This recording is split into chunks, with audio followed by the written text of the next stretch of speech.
সেই RTI কৰ্মীসকলকে অন্যায় কৰাটো অত্যাচাৰ কৰাটো আমি সহ্য কৰা নাই আৰু RTI কৰ্মীসকলক যি ষড়যন্ত্ৰ কৰিছে যি অত্যাচাৰ কৰিছে এইবিলাক চৰকাৰে বা দুষ্কৃতিকাৰী এইবিলাক বন্ধ কৰিব লাগে কিন্তু আগৰ দৰে যিখন আইন আছিলে সেই আইনখন বাহাল ৰাখিব লাগে বাহাল যদি নাৰাখে এই চৰকাৰৰ দিনত যে তেওঁলোকৰ দুৰ্বলতা আছে এই বস্তুটোকে প্ৰকাশ কৰিবৰ কাৰণে চেষ্টা কৰি আছে আৰু RTI কৰ্মীসকল সকলোৱে আগবাঢ়ি আহক আমাক যি গণতান্ত্ৰিক অধিকাৰ আছে এই যি আমাৰ সাংবিধানিক অধিকাৰ আছে যি ৰাইজৰ চৰকাৰ আছে ৰাইজৰ দ্বাৰা যি গণতন্ত্ৰ ৰাইজৰ কাৰণে ৰাইজৰ বাবে সেই হেৰিবিলাক আমাক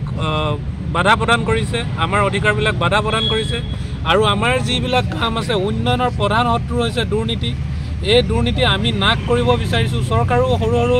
অফিচাৰবিলাকে যেতিয়া 10-12 হাজাৰ টকা লয় বা ঘোষ দাঙা হাত দাঙি থাকে কিন্তু ইমান ডাঙৰ ডাঙৰ কেলেংকাৰী হৈছে তেওঁলোকক হাত দাঙাব পৰা নাই কিন্তু এক প্ৰকাৰে চৰকাৰক আমি সহায় কৰিছোঁ ৰাইজকো সহায় কৰি আছোঁ এই তেনেকুৱা ক্ষেত্ৰত কিছুমান দুষ্কৃতিকাৰীয়ে আমাৰ অত্যাচাৰ কৰিছে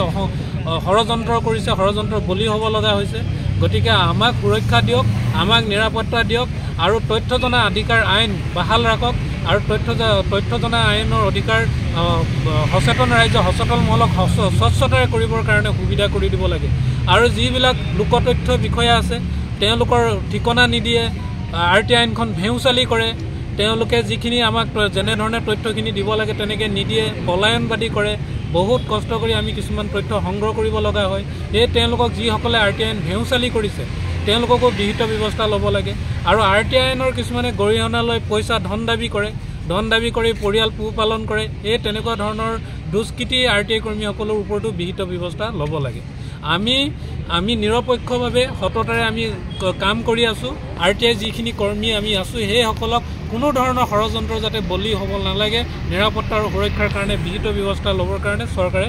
বিহিত ব্যৱস্থা বা প্ৰস্তাৱ ল'ব লাগে এইখিনিয়ে আমাৰ আজি দাবী আৰু যিসকল RTI কৰ্মী ভুক্তভোগী ষড়যন্ত্ৰৰ বলি হৈছে তেওঁলোকে আমাৰ লগত যোগাযোগ কৰিবলৈ আমি আহ্বান জনাইছোঁ আৰু ভৱিষ্যতে আমাৰ যিসকল RTI কৰ্মী আছে সকলো একত্ৰিত হয় অসমৰ উন্নয়নৰ স্বাৰ্থত জনসাধাৰণৰ যি দুৰ্নীতি হৈছে সেই দুৰ্নীতি ৰক্ষাৰ স্বাৰ্থত আমি একত্ৰিত হ'ব বিচাৰিছোঁ আৰু যি সচেতন মহলে কোনেনো তথ্য নাজানে কাকনো তথ্য নালাগে আজি সাংবাদিকে অধিবক্তাই হওক অসম চৰকাৰে চবেইতো ইণ্টাৰনেটৰ পৰা তথ্য লয় এই তথ্য ল'বৰ কাৰণেতো ডিজিটেল ইণ্ডিয়া কৰিছিল যেতিয়া নৰেন্দ্ৰ মোদী ডাঙৰীয়া প্ৰথম প্ৰধানমন্ত্ৰী হৈছিল সোণোৱাল ডাঙৰীয়া যেতিয়া মুখ্যমন্ত্ৰী হৈছিল আমি তেতিয়া RTI কৰিবলৈ বাদ দি দিছিলোঁ এনেকুৱা হৈছিল যে দুৰ্নীতি চৰকাৰে শেষ কৰি দিব কিন্তু এতিয়া এনেকুৱা পৰ্যায় পৰিছে যে আমি প্ৰতিবাদ কৰিবই নালাগে যি আমি কলমৰ মানুহ কাগজৰ মানুহ কলমে কাগজে আমি কাম কৰা মানুহ আজি প্ৰতিবাদ কৰিবলগীয়া হৈছে আমাৰ যি অন্যায় সহ্য কৰিব নোৱাৰি ষড়যন্ত্ৰ অত্যাচাৰ সহ্য কৰিব নোৱাৰি আমি পথলৈ ওলাই আহিব লগা হৈছে গতিকে আমি চৰকাৰক অনুৰোধ কৰিছোঁ আহ্বান জনাইছোঁ আমাক অন্যায় নকৰিব আমাৰ যি প্ৰাপ্য আছে জনসাধাৰণৰ যি প্ৰাপ্য আছে কৰ্মীসকলৰ যি প্ৰাপ্য আছে সেই স্বচ্ছতাৰে আমাক কৰি যাবৰ কাৰণে সুবিধা দিয়ক অধিকাৰ দিয়ক ধন্যবাদ জয়